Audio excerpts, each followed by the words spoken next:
Washington! It's the 14th of April, 2011, and this is Exercise with Dave. So all you overweight radio folks out there who have faces for radio, get up and exercise, get your 10-pound weight, pull your back out. Oh. I do like watching that Pentagon channel. You know, they have a lot of exercise shows on there. You know, got the guys standing out there and the girls doing their exercises on the Pentagon channel. So that's what I'm going to watch later today, by the way. Anyhow, good morning. It's a beautiful day here in the Washington area. Nice and sunny for a change and cool. And it's going to probably be one of the greatest days ever. So what do we got for you today, folks? Well, we got some mail. That's right. Some mail. A wonderful person wrote in. Just watched your Dave TV for today. That was yesterday. 7 minutes of showing your T-shirt collection. 10 seconds of WTEM hosts. 10 seconds of WTEM hosts slamming WJFK. 10 ounces slamming WTEM. Blah blah blah blah blah. 2 minutes of talking about an AM station that no one listens to ever, and 1190. Of course, it's a brand new station. HD stations in Baltimore. Of course, who cares about Baltimore, right? Some guy giving a speech that nobody cares about. Of course, nobody cares about Paul Anthony, right? And then I fell asleep, he writes. Dude, what the hell are you doing? You give no analysis of anything at all. You screw around for 10 minutes. 10 minutes of boring weirdness. No deep discussions of religion and poetry. Oh, no deep discussions of the sports radio battle that is playing out with the Washington Post and now the owner of half the major sports teams in D.C. chiming in. Well, I think what we've got here, blah, blah, blah, blah. He goes on and on and on and on and on and on, and telling me I'm an idiot. Okay. The interesting thing about this email, and I don't know who it's from, but when I look at the email address, there's an 89 in it, okay? An 89 in an email address tells me that it's from a certain radio god who used to work at WJFK, who, still revels about the days that he worked at the old WLS in Chicago for a couple months, which is 89 AM. Yeah. Is it him who wrote it? I don't know. But, who else would put an 89 in an email address? Now, maybe they were born in 1989. Who knows? It could be somebody who was born in 89 and is, 20-ish years old today, 22. I don't know. Could be, but who knows? Anyhow, as far as Washington, the battle between WTEM and WJFK, it's just a lot of insider baseball sniping going on, one of the things that's good about the battle, I think, having two sports talkers, not doing great in the ratings. I guess they do okay with men, the male demographic. But, otherwise in the overall numbers, their TEM beats out JFK most weeks, like their 17th place to JFK's 19th place.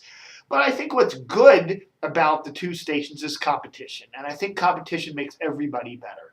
To have two rival stations really slamming hard, I think is making both WTEM, ESPN 980, and 106.7 WJFK better stations. I think that WJFK does better in the mornings. I think the Junkies, having a local show on compared to Mike and Mike is probably better. But, Mike and Mike do surprisingly well in this market. They don't let the Junkies take a cakewalk. Middays, honestly, I like both Tony Kornheiser and I like Mike Wise. I think they're both good. Neither of them gets great ratings. Tony's kind of the old curmudgeon and Mike's kind of the younger, kind of brash guy. But they both have good shows. In fact, I wish they were on the same station, one after the other, so I could listen to both instead of listening to one or the other. And Mike Wise is on, later afternoon, so you can listen to Mike. And also, afternoons, I really do think, Zabin's kind of a little better than LeVar Arrington. I think Zabin tends to get better ratings. But when you look at the stations, they're pretty much equal. They get the same ratings pretty much when you look at it and average everything out. JFK's got signal problems. They're on FM, but the 106.7 signal doesn't make it far into Maryland, the Maryland suburbs. Whereas WTEM is on kind of the 980 AM signal primarily, which is AM, which a lot of younger people don't like to listen to, and then they're on 2 rimshot FMers. So both stations have signal problems. Neither station's perfect, but it's good to see them fighting with each other, and then, with CBS land and the Nationals and having the Capitals on, and it's a good mix. And of course, Redskins on ESPN 980. ESPN 980 does better in the revenue category, looking at the 2010 revenue numbers, because they have the Redskins, right? And the Redskins are a huge revenue draw. Obviously, if WTEM didn't have the Redskins, JFK would be the revenue winner. But when you look at revenue-wise, both stations are doing pretty well. Not, no one's near WTOP anywhere, but they're doing okay. It's good. I think it's a good competition. And, we have this little backstabbing, and Ted Leonsis slams WTEM, and Andy Poley slams WJFK. It's just a bunch of insider baseball. It's kind of meaningless, but what the heck. But anyhow, what other ratings analysis do you want? But that's my T-shirts. What do we got for T-shirt today? We got this. WMAL back when. Remember this one? The WMAL Morning News with Bill Press, Andy Parks, and Jane Norris. Wow. This was when? Early 2000s, somewhere like 2003, 4, something like that. Interesting there, huh? And then, of course, Bill Press and Jane Norris left, and Andy Parks stayed, and eventually Fred Grandy came on. Now he's gone. So anyhow, interesting lineup there. Okay, folks, oh gosh, where did I put that? Hold on a sec. Left this in the other room. One of my good friends, Bob Duckman. Bob used to work at the old Wash, and then he worked with Eddie Gallaher at WGAY and a whole bunch of things. A really cool veteran radio dude from the Washington market. Hello. Oh my God. Oh, well, what the heck? I'll read it to you this way. Bob said he was doing a little bit of housekeeping. You might enjoy this piece of audio. It's Eddie Gallaher's first sign-off at the end of his first show on Wash in September of 1969 after leaving WTOP. You notice that he makes reference to the board. At Wash, he did his own engineering. Up until then, he always had an engineer run the board. Took him a while to master it, but he eventually did it great. Okay, so I'm going to put this on DCRV Plus one of these days too, but I thought I'd give you a little preview of it here. So this is Eddie Gallaher, 69. Check this out. Yes, it was my way.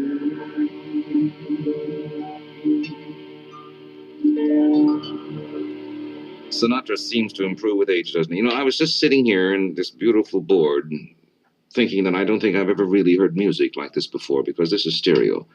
And I hope you've got it, because I'm finding a whole new world of music, and I couldn't be happier. It is just absolutely fantastic. And before our time slips away, I'd like to add just one personal word. This is the last time I'll do this. I want to thank so many people for calling and for writing notes for me. I loved it. And I want to tell you, I'm working with the finest bunch of people. Young, vibrant, vital, interested. Couldn't be happier. I wanted them to know it, and I want you to know it. As I always say, it's so nice to know so many nice people. Wow, the great Eddie Gallaher there. That's cool. We got some Eddie. We'll have more Eddie on the show one of these days. But thanks to Bob Duckman for that wonderful piece of audio there. All right, folks, what's in the news today? Anything cooking? Well,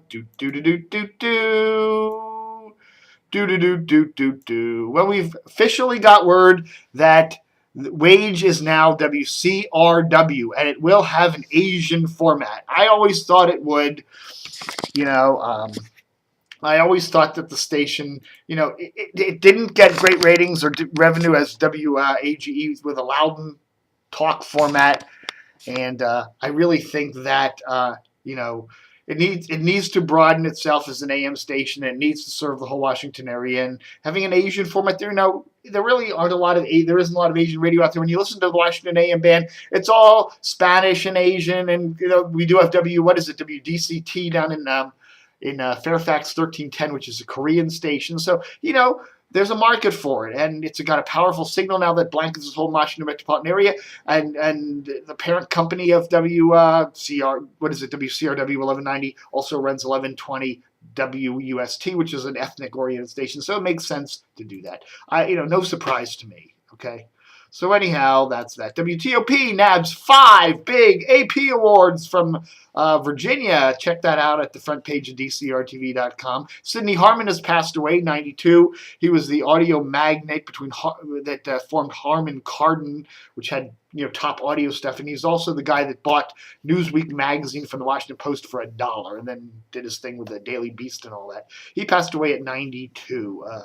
So there we go with that. All right, folks, that's the big news for today. Not a lot going on, but do send in your emails to us at the DCRTV mailbag. That's DCRTV@DCRTV.com. Put mailbag in big capital letters on there so it doesn't go into my junk mail filter and file. And we will check it out. And if you love us, hate us, let us know. We love reading about you. And, of course, all that matters is that you're paying attention. Doesn't matter whether you like us or not. And so, Mr. 89 out there, you know who you are. Thanks a lot, folks. Have a wonderful day, and don't forget to stay tuned.